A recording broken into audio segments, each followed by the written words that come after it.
இப்போ என்ன சொல்லிட்டாங்கன்னா திடீர்னுட்டு அவர் உள்ளே கொண்டு போய் உட்கார வச்சு முந்தா நாள் காவல்துறை பண்ணது அநியாயம்.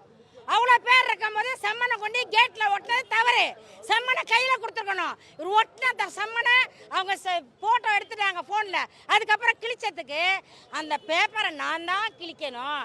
அவர் கிழிக்கிற வேலை என்னது, அதை எப்படி நீங்கள் கிழிக்கலான்னு ஒரு காவல்துறை கதவை தட்டி ஆண் இல்லாத ஒரு வீட்டில் அத்துமீறி நுழைஞ்சது இந்த காவல்துறை.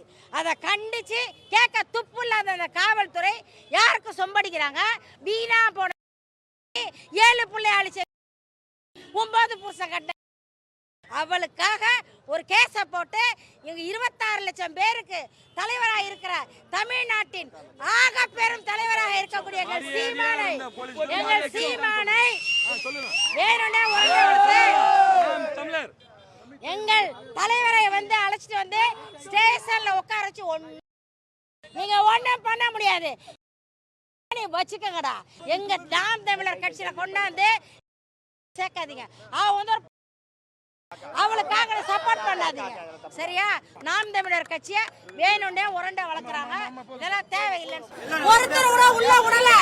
1 கிலோமீட்டர் சீமான் உட்கார வச்சு போலீஸ் ஸ்டேஷன்ல 6 வருஷம் தண்டனை கொடுத்து பொய்யான பிரச்சாரம் பண்றாங்க. மக்கள் எல்லாம் கொந்தளிச்சுட்டாங்க. இங்க வர பொழுது ஆம்புலன்ஸ் முன்னாடி விட்டு அண்ணா வண்டி வேகமா போகக்கூடாது தடை பண்ணி அராஜகம் பண்றாங்க. பாருங்க, நாம் தமிழர் கட்சி வெகுண்டோம். நாங்க ரொம்ப அமைதியா போயிட்டு இருக்கோம். எங்க பொறுமையை ரொம்ப சோதிக்கிறாங்க. செய்திகளை உடனுக்குடனும் துல்லியமாகவும் தெரிந்து கொள்ள சப்ஸ்கிரைப் பண்ணுங்க.